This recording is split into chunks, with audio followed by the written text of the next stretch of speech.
Atelier de renforcement des capacités des ingénieurs congolais pour le directeur général de l'Institut national du bâtiment et des travaux publics, Cédric Tchimbangu, a participé du lundi au mardi 21 octobre dans cette assise. Ingénieur BTP de formation à l'INBTP, je suis spécialiste en hydraulique et environnement et je suis docteur en art de bâtir de l'Université libre de Bruxelles en Belgique et j'ai commencé à travailler à l'INBTP depuis 2014-15 comme assistant et puis secrétaire académique au niveau de la faculté.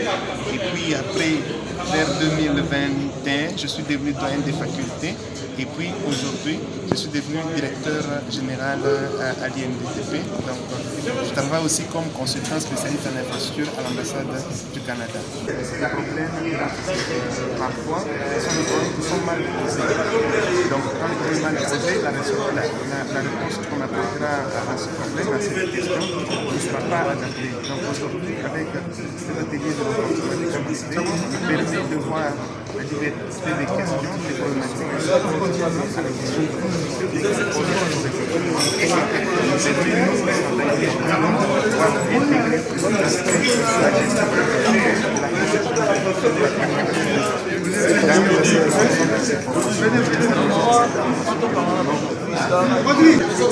technique en soi, je pense qu'elle est là, bien qu'il y a des gaps que nous sommes en train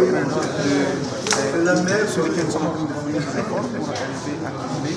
Et je pense que cet atelier permet d'avoir une autre perception de la question des infrastructures dans notre pays. Et je pense qu'avec cette participation,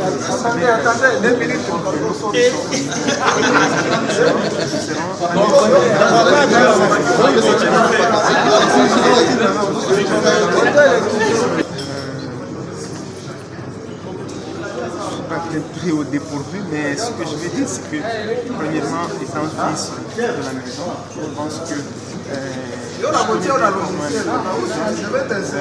étant aussi spécialiste dans le domaine du génie civil, je sais ce qu'il faut pour être bon ingénieur et je pense que je vais travailler pour faire en sorte que toutes les solutions qu'elle apporterait, seront des propositions qui contribueront au renforcement de la capacité des ingénieurs que nous formons au niveau des l'INBTP.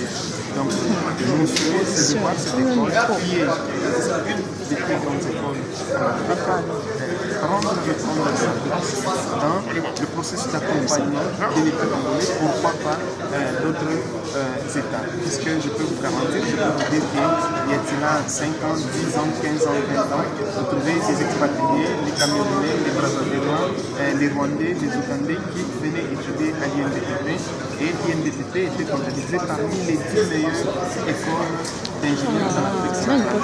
Et je pense que cette place nous l'avons perdue il y a très longtemps et aujourd'hui il est temps pour que nous puissions reprendre cette place qui nous est très chère et je pense qu'avec ma modeste personne, avec la formation que j'ai eue à la fois au niveau de l'INBTP ainsi que des formations complémentaires que j'ai eues en dehors de mon pays, je pense que j'ai tous les atouts avec la volonté ferme de toute la communauté de l'INBTP qui est celle de sortir l'école de ce gouffre dans lequel elle était plongée. Je pense que nous avons des atouts pour faire mieux et nous pouvons garantir aujourd'hui aux autorités de notre pays que nous travaillons pour relever l'école, mais pas seulement pour relever l'école pour le plaisir de le faire, relever l'école pour que l'école soit un acteur actif dans le développement de notre pays.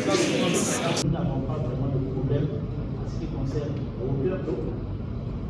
Et puis, dans le département de la région, on n'a pas de problème de donner des débits sur les eaux. Ça, c'est important.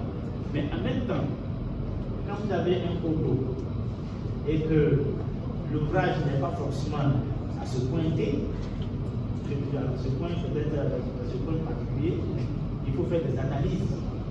Et donc ça, c'est vraiment généralement c'est pareil. Quand on le fait, on se dit bon, ici il y a un cours d'eau avec une échelle, à côté il y a un cours d'eau avec une échelle, et ainsi de suite.